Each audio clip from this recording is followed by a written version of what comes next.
வணக்கம், நான் உங்கள் மது பாலாஜி பேசுகிறேன். வேர்ல்ட் தியேட்டர் டே மார்ச் மாதம் 27ஆம் தேதி நாரதகான் சபாவில் ஃபெடரேஷன் ஆஃப் சிட்டி சபாஸ் ரொம்ப கிராண்டாக பண்ணாங்க. இதோட மெயின் ஆர்கிடெக்ட் யாருன்னா தாரணி கோமல் அவர்கள், திரு கோமல் சாமிநாதன் அவர்களின் மகள். அந்த கோமல் தியேட்டர்ஸ்னு அவங்க வச்சு நடத்துகிறாங்க. அவங்களுக்கு இந்த ஒரு ஆசை வந்தது. ஸோ இந்த விதையை வச்சவங்க அவங்க தான். எல்லாருக்கும் ஃபோன் பண்ணி ஒத்தர் விடாமல் எல்லா ட்ரூப்பையும் காண்டாக்ட் பண்ணி இந்த மாதிரி வேர்ல்ட் தியேட்டர் டே செலிப்ரேட் பண்ணோம், எல்லாரையும் ஒரே மேடையில் கொண்டு வரணும் அப்படின்னு அவங்க ரொம்ப விருப்பப்பட்டாங்க. அது மட்டும் இல்லை, இப்போ இருக்கிற கான்டெம்பரரிஸ் மட்டும் இல்லை, இதுக்கு முன்னாடி இருந்த ட்ரூப்ஸு, நடிகர்கள், சீனியர்ஸ், நம்மளோட சீனியர்ஸ் லைக் சோ மனோகர், அதுக்கப்புறம் டிஎஸ் சேஷாத்ரி, விஎஸ் ராகவன், அந்த மாதிரி மேஜர் சுந்தரராஜன் எல்லாரையும் நினைவு கூறுற மாதிரி அந்த நிகழ்ச்சியை பண்ணணும் அப்படின்னு சொல்லிட்டு ஒவ்வொருத்தட்டேருந்தும் அந்த மாதிரி பழைய ஏன்னா அவங்களுக்கு சில பேர் தெரியாமல் இருக்கலாம். ஸோ ஒவ்வொருத்தையும் அவங்க கலெக்ட் பண்ணி வெவ்வேறு ஆர்டிஸ்ட்டு, அவங்க ட்ரூப்ஸு எத்தனை நாடகம் போட்டிருக்காங்க, என்ன மாதிரி நாடகம் போட்டிருக்காங்க, ரைட் ஃப்ரம் சங்கரதாஸ்லேருந்து ஆரம்பித்து இன்றைக்கி இருக்கிற டம்மிஸ் ட்ரூப் வரைக்கும் ஆல்மோஸ்ட் எல்லாத்தையும் மேடையில் கொண்டு வந்திருக்காங்க. இன்றைக்கி இது ஒரு மிகப்பெரிய எஃபர்ட். அதுக்கு அவங்கள ரொம்ப பெரிய லெவலில் பாராட்டணும். அதாவது ஒவ்வொரு ட்ரூப்புக்கும் ஒரு 5 நிமிஷம் 7 நிமிஷம் அந்த மாதிரி டைம் கொடுத்து அவங்க அதில் பெர்ஃபார்ம் பண்ணணும். முன்னாடியே அவங்களுக்கு ஒரு ரிஹர்சல் வச்சு அதெல்லாம் கரெக்ட் டைமுக்கு இருக்கான்னு பார்த்து, இதுக்கு நடுவில் ஒரு நாடகத்துக்கு இன்னொரு நாடகத்துக்கு நடுவில் பழைய நாடகங்களை பற்றி ஒரு கமெண்ட்ரி, ஒரு ரன்னிங் கமெண்ட்ரி மாதிரி, யார் யார் இருந்தாங்க, எந்தெந்த வருஷம் யார் யார் என்னென்ன நாடகம் போட்டாங்க, அது எப்படி எப்படி ரிசீவ் ஆச்சு, அதுலேருந்து அவங்க எப்படி சினிமாவுக்கு போனாங்க, அந்த மாதிரி ஒண்டர்ஃபுல் எக்ஸ்பீரியன்ஸு. நிஜமாகவே நான் முதல்ல இந்த அளவுக்கு அது ஒரு வெற்றி ப்ரோக்ராமாக இருக்கும் அப்படின்னு நான் எதிர்பார்க்கல. But it was fantastic. ஆடியன்ஸுக்கு it was a terrific treat. அன்றைக்கி ஆல்மோஸ்ட் ஃபுல் ஹவுஸ் ஆடியன்ஸு. அவங்க எல்லோரும் நிஜமாகவே ஒரு 50-60 வருஷ நாடக உலக பார்த்த ஒரு திருப்தி உங்களுக்கு கிடச்சிருக்கும். கண்டிப்பாக இப்போ இருக்கிற யங்ஸ்டர்ஸ் யாராவது வந்திருந்தாங்கன்னா, ஆஹா 60 வருஷத்தில் இத்தனை நாடகங்கள், இத்தனை ட்ரூப்ஸு, இத்தனை சீனியர்ஸு, இத்தனை நடிகர்கள், இத்தனை கதாசிரியர்கள் இருக்காங்களா அப்படின்னு அவ்வளோ ஆச்சரியமாக இருந்திருக்கும். அந்த மாதிரி ஒரு எஃபோர்ட் அன்றைக்கி. People like Padma Subramaniam, director Vasanth, Isaikavi Ramanan, Lalli Kuppusamy அவர்கள் எல்லாரும் 6 மணிலேருந்து 10 மணி வரைக்கும் இருந்து ஃபுல்லாக பார்த்துட்டு போனாங்கன்னா பார்த்துக்கோங்க. அந்த அளவுக்கு இட் வாஸ் வெரி இன்ட்ரெஸ்டிங். ஒவ்வொரு ப்ரோக்ராமும் தனித்தனி அந்த குழுவை பற்றின ஒரு முத்திரை பதிச்ச மாதிரி இருந்தது. எனக்கு ரொம்ப சந்தோஷமாக இருந்தது என்னென்னா, நிறைய ஆர்டிஸ்டோடு அங்கே இன்ட்ராக்ட் பண்ணக்கூடிய வாய்ப்பு எனக்கு கிடச்சிது. முக்கியமாக திரு காத்தாடி ராமமூர்த்தி அண்ட் வைஜி மகேந்திரா, நாங்கள் 3 பேர் அங்கே சைடில் உட்காந்து அவ்வளோ சந்தோஷமாக பேசியிருந்தோம். ஒரு 2 மணி நேரம் 2.5 மணி நேரம் டைம் போனதே தெரியல. அவ்வளோ ஹியூமரஸாக இருந்தது. இதெல்லாம் என்னால் மறக்கவே முடியாது. கண்டிப்பாக வேர்ல்ட் தியேட்டர் டே அவ்வளோ கிராண்டாக கொண்டாடப்பட்டதுக்கு தாரணி கோமல் அவர்களுக்கு தான் இந்த பாராட்டு அத்தனையும் போய் சேரும். ஏன்னா அவங்க எடுத்த இந்த effort it's not so easy. யாராவது ஒருத்தரை விட்டால் கூட கெட்ட பேர் வந்துடும், நீ என்ன சொல்லியே ஒன்றும் சொல்லலையே அப்படிங்கிற ஒரு பேர் வந்துடும். அந்த மாதிரி இல்லாமல் அவங்க ஒவ்வொருத்தரையாக கேட்டு கேட்டு கேட்டு வாங்கி அத்தனை பேரையும் இன்க்ளூட் பண்ணி இது ஒரு ஹிஸ்ட்ரி ஆஃப் தமிழ் ட்ராமா அப்படிங்கிற மாதிரி அன்றைக்கி கொண்டு வந்திருந்தாங்க. So it was brilliant show. In fact அடுத்த வருஷம் இதே மாதிரி இன்னும் பெட்டர் ஐடியாவோட தாரணி கோமர்கள் கண்டிப்பாக இதை பண்ணணும் அப்படிங்கிறது என்னோட ஆசை. அதாவது we can even celebrate for a week. ஒரு வாரம் எடுத்து கூட இந்த தியேட்டர் டேவை செலிப்ரேட் பண்ணலாம். ஒவ்வொரு நாளைக்கும் 2 பேருக்கு அந்த சான்ஸை கொடுத்து 1 hour நாடகம் போடுங்க அப்படின்னு சொல்லி பழைய விஷயங்கள் எல்லாம் ரிகலெக்ட் பண்ணி அந்த மாதிரி பண்ணலாம். ஏன்னா audience R prepared to watch that. அந்த அளவுக்கு அவங்களுக்கு அந்த சந்தோஷம் அன்றைக்கி தெரிஞ்சுது. ஃபுல் ஆடியன்ஸ் கடைசி வரைக்கும் இருந்தாங்க. 6லேருந்து 10 வரைக்கும் எல்லோரும் இருந்தாங்க. இன்ஃபேக்ட் அன்றைக்கி நல்லி அவர்களுக்கு பத்மபூஷன் கிடச்சதுக்கு ஒரு ஃபெலிசிட்டேஷன் வச்சுருந்தாங்க. அதுவும் ரொம்ப அற்புதமாக இருந்தது. எல்லோரும் மேடையில் ரொம்ப நல்லா பேசினார். அம்சோத்தனி சுந்தர் அவ்வளோ அழகாக மேடையில் பேசினார். அவங்கள பற்றி ஃபெடரேஷன் ஆஃப் சிட்டி சபாஸ் பியூட்டிஃபுல்லாக ஒரு ஃபங்க்ஷன் ஒன்று ஆர்கனைஸ் பண்ணியிருந்தாங்க. அவருக்கே நல்லி அவர்களே பாதியில் இந்த நிகழ்ச்சியில் நான் இதை என்னோடய ஃபெலிசிட்டேஷனை வச்சுக்கணுமா, எவ்வளோ நல்லா போயிட்டுருக்கு அப்படின்னு சொல்லி சொன்னார். அப்புறம் எல்லோரும் ஃபோர்ஸ் பண்ணி, இல்லை சார் கண்டிப்பாக உங்களோட ஃபெலிசிட்டேஷன் வச்சுக்கணும்னு சொல்லி அவர் மேடைக்கு கூட்டம். ரொம்ப நல்லா இருந்தது. Hats off to Dharani Komal அவர்கள். கண்டிப்பாக, ஏன்னா இது ஒரு மிகப்பெரிய எஃபர்ட்டு. வருஷம் இது தொடரணும்னு நான் எல்லாம் வல்ல இறைவனை வேண்டிக் கொள்கிறேன். அன்னைக்கு நாடகத்தில் நாங்கள் மீசையானால் மனைவியிலேருந்து ஒரு சின்ன பீஸ் போட்டோம். அதை உங்களுக்கு நான் இப்போ கொடுக்குறேன், நீங்கள் அதை பாருங்கள். கிரேசி மோகன் அவரின் நகைச்சுவை வசனங்களுக்கும் நடிப்புக்கும் நாடக ரசிகர்களால் மட்டுமல்ல, திரைப்பட ரசிகர்களாலும் என்றுமே நினைவு கூறப்படுபவர். 1976 நாடகப்பிரியா குழுவுக்காக அவர் எழுதிய கிரேசி தீவ்ஸின் பாலவாக்கம் ஒரு பெரிய வெற்றி நாடகமாக அமைத்து அவருக்கு கிரேசி என்ற புனைப்பெயரை கொடுத்தது. அவரது சகோதரர் பாலாஜி அவரது வழக்கரமாக செயல்பட்டு அனைத்து நாடகங்களிலும் கதாநாயகன் மாதுவாக நடித்ததால் மாது பாலாஜி ஆனார். 1979 கிரேசி கிரியேஷன்ஸ் எனும் சொந்த குழுவை தொடங்கினார். அவரது சாக்லேட் கிருஷ்ணா நாடகம் தற்போது 1100 காட்சிகளை தாண்டிவிட்டது. மைக்கேல் மதன காமராஜன், அபூர்வ சகோதரர்கள், அவை சண்முகி, பஞ்சகந்தம், வசூல் ராஜா MBBS உள்பட்ட 30க்கும் மேற்பட்ட திரைப்படங்களுக்கு திரைக்கதை மற்றும் வசனகர்த்தாவாக பணியாற்றியுள்ளார். பல படங்களில் குணச்சித்திர நகைச்சுவை வேடங்களிலும் நடித்துள்ளார். கிரேசி கிரியேஷன்ஸ் இந்தியா மட்டுமன்றி உலக நாடுகளிலும் 30க்கும் மேற்பட்ட தயாரிப்புகளை 1500க்கும் மேற்பட்ட காட்சிகளை மேடையேற்றியுள்ளது. 2004ஆம் ஆண்டில் தமிழக அரசால் வழங்கப்படும் கலைமாமணி விருதை பெற்றார். இப்பொழுது கிரேசி கிரியேஷன்ஸ் குழுவினரின் மீசையானாலும் மனைவி நாடகத்தில் இருந்து ஒரு காட்சி. இதில் நடிப்பவர்கள் மாது பாலாஜி, அப்பா ரமேஷ், KK ரவி, வாசு, பார்த்தி, ஸ்ரீவித்யா, பிரதீப், கார்த்திக், சத்யமூர்த்தி. எல்லாரும் நல்லபடியாக உள்ள சாமிட்ட ஸ்பெஷலா வேண்டியிருந்த என்ன விசேஷம் இது? ஆனா இன்னைக்கு என்ன தேதி? ஏப்ரல் 14 இல்லையா? புது வருஷம் பிறக்க போறது. அதான் உள்ள சாமிட்ட வேண்டிட்டு. ஆமா, சித்தப்பா சொல்றது புது வருஷம். ஜானகி புது வருஷத்தை சாமிட்ட வேண்டிக்கும் போது உடம்பு புருஷன் மாது மட்டும் வேண்டிட்டு கூட பிறந்த அண்ணன் என்ன மறந்துடாது.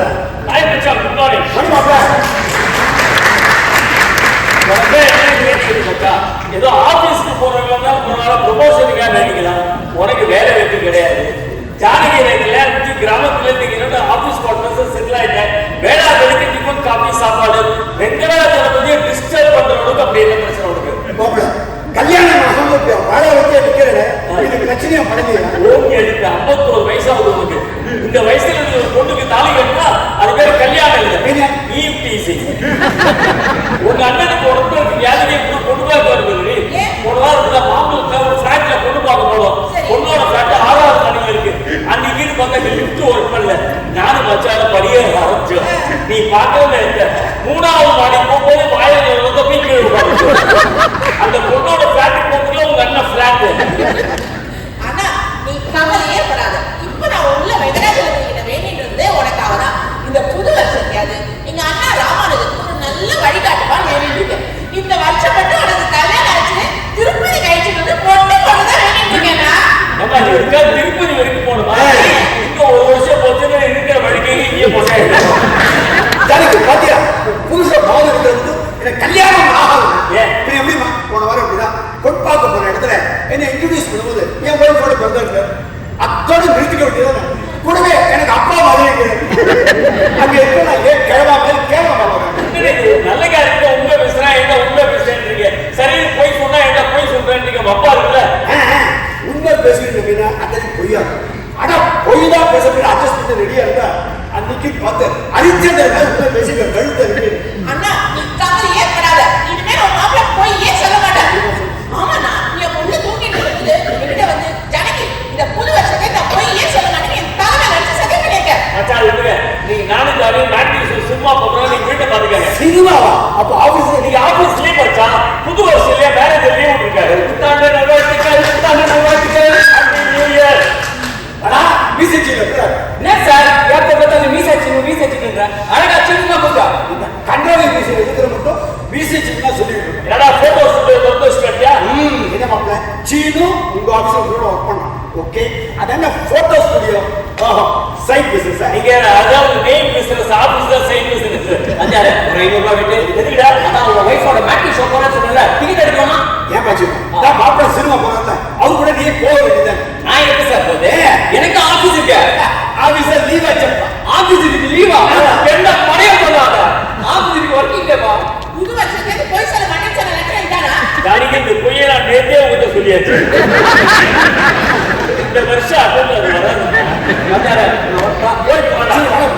மேனேஜர் மாப்பிள்ளையே லீவ் கேட்டுப்பாரு. என்ன காரணம் சொல்ல? கேட்டு சொல்லுமா? போயிட்டு சொல்லுங்க. ஐயா சிறு உண்மையை சொல்லுப்பா, என்ன காரணம் சொல்லு. மாது சொல்ல சொன்னது அப்படியே சொல்றேன். கட்டாணினா என்ன? மாதுவோட தங்கச்சியை நீ பொன் பார்க்க வரணும், அதான் ஒரு நாள் நீங்க சொல்றேன். தங்கையா உங்களுக்கு ஏன் தங்க சும்மா ஒரு பொய் தாண்டி, எதுவுமே தோல்ல சட்டுன்னு தங்கன்னு சொல்லிட்டேன். ஒய்ஃபை பொப்பாட வரேங்கன்னு சொல்ல முடியாது. இருக்கவே முடியாது. என்ன மாப்பிள்ள சின்ன அல்ப விஷயம், ஒரு நாள் ஆபீஸ் லீவு, அதுக்கு இப்படியா போய் சொல்லுவான் தங்கையை பொன் பார்க்க வருவான். இந்த புத்த நான் செத்து போயிட்டா சொல்லாம இருந்தேன். முதல்ல அதான் சொல்றாரு, ஒரு நாள் லீவ் வேஸ்ட் பண்ண வேண்டாம், 10 நாள் லீவ் வச்சுக்கலாம். மாப்பிள்ள போய் சொத்துவே மாதிரி வரணும் ஜாக்கிரதை. என் மச்சானுக்கு ஒய்ஃபு கொஞ்சம் கூட கிடையாது. என்ன என் தங்கச்சியை பொறுப்பாக்க சொன்ன இது ஒரு தப்பா?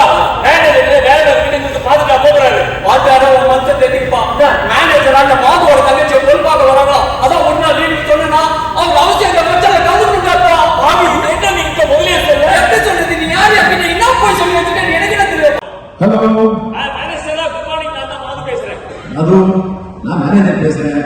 உன் ஃப்ரெண்டு சீனு சொன்னான் உன் தங்கச்சி இன்னைக்கு முன்பாக்காங்க. Very glad, very glad. Sir வந்து மது, நீ எதுக்கும் கவலைப்படாத. இந்த பொம்பாக்கிறதுங்கிறது ரொம்ப மங்களகரமான விஷயம் தான். நான் 5 பொண்ணு கல்யாணம் பண்ணணும். இன்னும் கொஞ்ச நேரத்தில் உங்க வீட்டுக்கு வந்துட்டு உனக்கு நான் துணைக்கிறேன். மது, என்ன பேசாம இருக்க? ஏதாவது யோசிக்கிறியா? ஒண்ணுமே தோண மாட்டேங்குது சார். சார் நீங்க வர வேணாம் சார். வர வேண்டாம். இந்த பொறுப்பாக்க ஃபங்க்ஷன் திடீர்னு கேன்சல் ஆயிடுச்சு சார். கேன்சல் ஆயிடுச்சா? ஆமா சார், வீட்டுல ஒரு அசம்பாவிதம் நடந்துச்சு சார். அசம்பாவிதம்? அசம்பாவிதம்னா சட்டு தோண மாட்டேங்குது. வீட்டுல ஒரு டெத்து வந்துச்சு சார். சாவு. வாட்? எத்தா? ஆமா சார். யார் சொல்லுங்க? நீங்க ஒண்ணு விட்ட மாமா சார் ஊர்ல இருந்து வந்து திடீர்னு மண்டையை போட்டார் சார். ஐயோ, உன்னுடைய உள்ளூட்டு மாமா எப்படி செட் பண்ண? அப்படியே ஒண்ணு விட்ட மாமா காலையில மாடிப்படி இருக்கும்போது படியை ஒண்ணு விட்டு இருந்தாங்க. அதுக்கு படி கிட்டு தலையில அடிப்பட்டு சேர்த்து போட்டு செத்து போயிட்டார் சார். அதனால தான் சொல்றேன், நீங்க வரவாடான்னு. மது, நீ துக்கத்துல கண்ணா பண்ணான்னு உணர்ற. நீ என் கீழே வேலை பார்க்க ஸ்டாஃப். உனக்கு ஒரு சந்தோஷம், அது எனக்கு ஒரு சந்தோஷம். உனக்கு துக்கம்னா அது எனக்கும் துக்கம் தான். இந்த கல்யாணத்தோட விட்டு கொடுத்துடலாம், கருமாதியை விட்டே கொடுக்கூடாது. சார் இப்படி அலையுறீங்க. ஆமா, உன்னுடைய உள்ளூட்டு மாமா பேர் என்ன? Gopal Sami. Gopal Swami. What a sweet name. Body எங்கதானே இருக்கு? யார் பாடி சார்? கோபால் சாமி. ஆமா சார், இங்கதான் இருக்கு. நீங்க வேணா அவரோட பேசுறீங்களா? எப்படி பேசுறீங்க சார்? Please வரவானா sir. அது துக்கம் இல்லையா? உறவுக்காரங்களுக்குலாம் சொல்லி அனுப்பிச்சிட்டியா? இல்ல சார், இனிமேதான் வரவழைக்கணும். சார், உங்களுக்கு துக்கம் விசாரிக்க மத்த 2 பேர் வந்தா போதும் இல்லையா? என்ன சொல்றீங்க? இந்த கோபால் சாமி டென்ஷனை ரொம்ப சிம்பிளா கொண்டாட முடியும். அது இன்னொரு முக்கியமான விஷயம், பாடியை சுத்தி ஐஸ் வைக்கணும். ஐஸ் கிடைக்குமாங்க? பாடியே கிடைக்குது. சார் நீங்க பரவாயில்ல சார். ஹலோ சார், போச்சுடா, போன பஸ் தான்.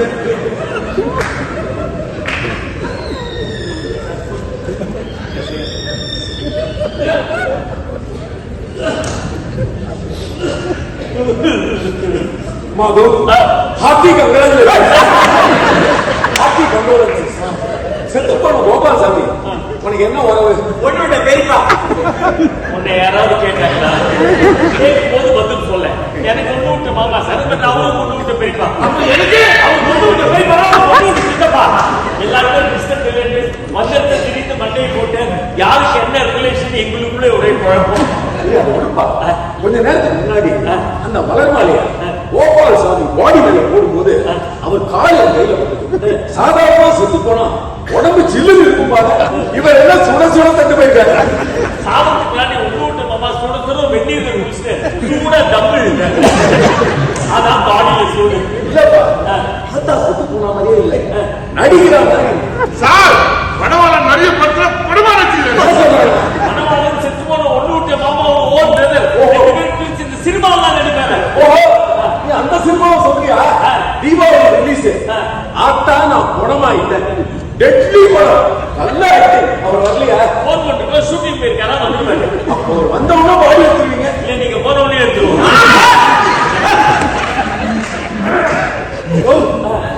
என்னையா இது? பாடி எழுந்து தும்பினா மாதிரி இருக்கு. பாடி எப்படி சார் எடுத்துட்டோம்? அப்பவே கேட்க நினைச்சேன், என்ன பாடி எப்படி போட்டிருக்கீங்க? ஏன்? தலை வடக்கு பக்கமானா இருக்கணும். அவ்வளவுதானே? நல்ல வடக்கு பக்கமா?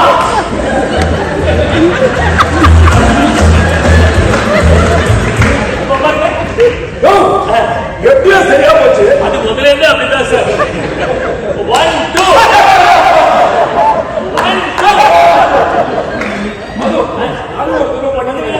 1 2 1 2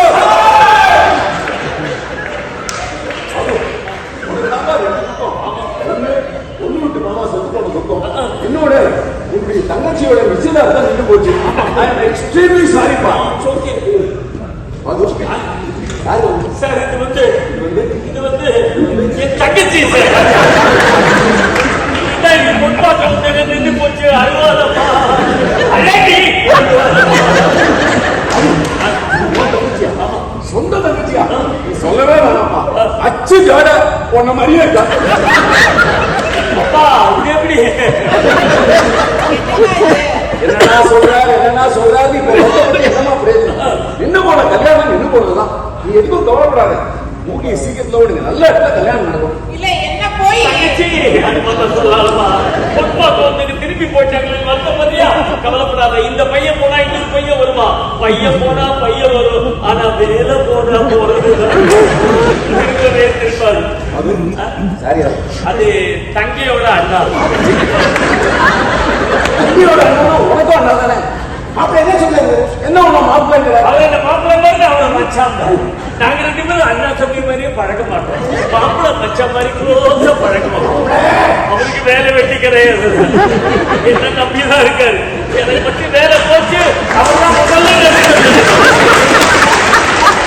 நடுத்தரில் இருக்கிற ஞாபகம். கொரோனா டைம்ஸ் ஞாபகம் இருக்கு அவருக்கு. அது உனக்கு எதுக்கு அனாவசியமா வேலை போகணும்? அவர் இடமா பேசுற வேலை போயிட்டு சரி அது விடு. அப்பவே கேட்கணும்னு நினைச்சேன். உன்னுடைய ஒய்ஃப் எங்க? தலைக்கு மேரேஜ் ஒய்ஃப் சொல்லுவா. தலைக்கு மேல வெள்ள போயாச்சு. சார் என் ஒய்ஃப் ஹாஸ்பிட்டல்ல இருக்கா சார். ஹாஸ்பிட்டல் இருக்காளா? அவளுக்கு ஹார்ட்ல ஒரு வால்வு சரியா ஒர்க் பண்ணுது. நான் தான் டெய்லி வீட்டுக்கு ஹாஸ்பிட்டலுக்கு போயிட்டு வந்துட்டு இருக்கேன். அதை வந்து ஆபீஸ் கூட லேட் ஆகணும். பரவாயில்லையா? It's okay. ஐயா அது உன் ஒய்ஃப் ஹாஸ்பிட்டல் இருக்கான்ற விஷயத்தை நீ என்கிட்ட முன்னாடியே சொல்லல. ஓடா சொல்லிட்டு வரும்போது இதையும் சொல்ல வேண்டியது. அது உனக்கு தான் லைஃப்ல எவ்வளவு கஷ்டப்பா. இவ்வளவு கஷ்டத்தை வச்சுது நீ எப்படிதான் ஆபீஸ்க்கு வந்து எல்லாரோடையும் சிரிச்சு பேசிட்டு இருக்கியோ? ஐ cannot understand.